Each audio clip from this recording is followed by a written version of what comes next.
Nous allions oublier Pierre, notre héros, joyeux et souriant. Vertigo, la musique. Bonjour Pierre Do. Bonjour Pierre-Philippe. Comment ça va ? Ça va excellemment bien. Tant mieux, très bien. Bientôt à Avignon, c'est ça ? Ah oui. Ah, m'en parlez pas, ça me stresse déjà. Bon, d'accord, n'en tout parlons à pas, fait. alors. Non, si, bien sûr, le 7 juillet jusqu'au 24 juillet, je serai effectivement avec tenez-vous bien, un petit Je spectacle me tiens bien. qui est inspiré des chroniques que je présente régulièrement ici. C'est incroyable. Sur Schubert, j'explique les tubes de Schubert. Très bien. En attendant, on va parler avec vous des tubes d'Indiana Jones, puisque le 28 juin prochain sort en salle Indiana Jones et le cadran de la destinée. C'est le 5e et dernier volet des aventures du célèbre archéologue. On en fera d'ailleurs une spéciale dans Vertigo au moment de la sortie.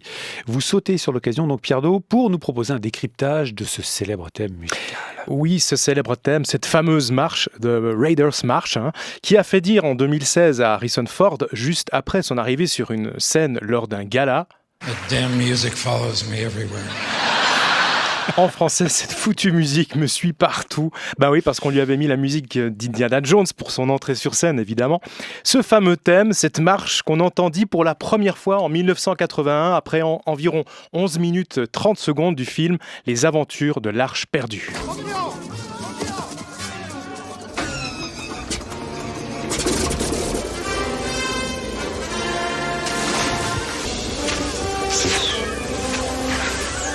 Alors que dire sur ce thème qui n'a pas déjà été dit ? Je ne sais pas. On sait que son compositeur, John Williams, le voulait mémorable, facilement identifiable, mais surtout, il le voulait amusant, oui. Et c'est vrai qu'il a quelque chose de léger, cet air, quelque chose d'apparemment simple. Mais c'est de la musique pour enfants. On dirait un peu, c'est léger, c'est comme ça, un petit peu, ça vole. En fait, c'est une fausse simplicité. Il paraît même que c'est la partition qui a demandé le plus de travail à John Williams. Le thème étant majeur, donc, joué à la trompette, vous avez entendu, avec beaucoup de croches pointées, double croche. Ces trucs qui font tam padam padam padam ting tam comme ça. Alors le tout, c'est une recette typique des marches, mais aussi des hymnes. Vous voyez ? Double croche. En 1980, John Williams n'en était pas à son premier essai dans le style. 3 ans plus tôt, par exemple, son thème de Superman présentait déjà ces mêmes caractéristiques, les doubles croches pointées, trompette et en majeur. Tiens, mais... C'est un thème, oui, ça ressemble beaucoup à celui de Star Wars que John Williams avait écrit une année plus tôt, en 1977. Mais quel feignant. Dites pas ça, il y a plein de gens qui adorent. Non mais c'est normal, c'est un style et puis on fait des variations.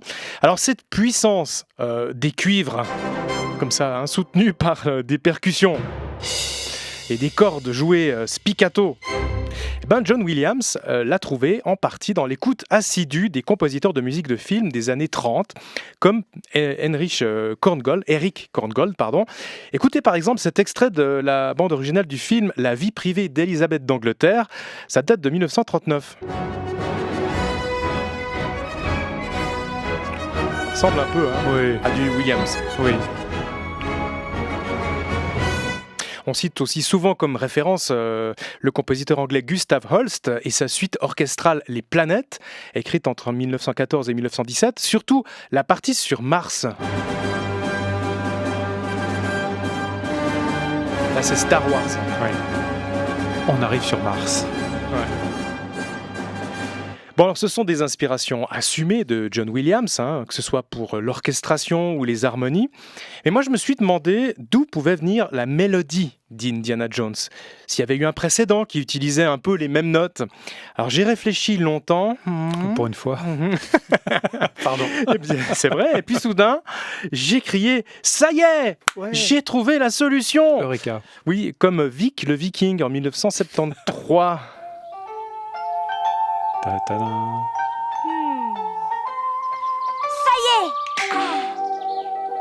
J'ai trouvé la solution. Vous vous souvenez de ce dessin animé, Pierre? Pas du tout. C'était un dessin animé allemand, autrichien et japonais qu'un viking qui cherchait des idées comme ça, puis il se grattait le nez. Et pendant qu'il se grattait le nez, la musique ressemble un peu, non? Ouais. Un peu, bon. Un peu. Il y a mieux. Écoutez maintenant cette sérénade de Dvorak, composée en 1889, un compositeur tchèque. Dites-moi si je rêve, mais on entend Indiana Jones là-dedans.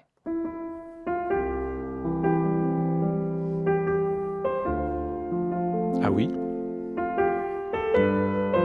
Mais là, disons, il quitte le casino ruiné au petit matin. La chemise est ouverte, le collet défait, le visage est C'est vrai. mâchuré. On n'a pas la même Non. ambiance. Mais c'est les mêmes notes. Bon, on arrive au bouquet final. Ah. Je vais finir avec ça. J'ai trouvé un document complètement inédit, une maquette du premier album du clavier bien tempéré de Jean-Sébastien Bach, un Qui disque traînait sur une cassette, bien sûr. sur un disque Ah, pardon. 1772. C'est le, je vais le mettre d'ailleurs, je l'ai ici.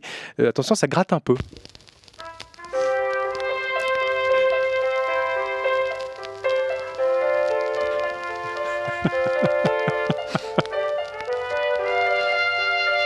C'est qu'une démo, hein. Oui.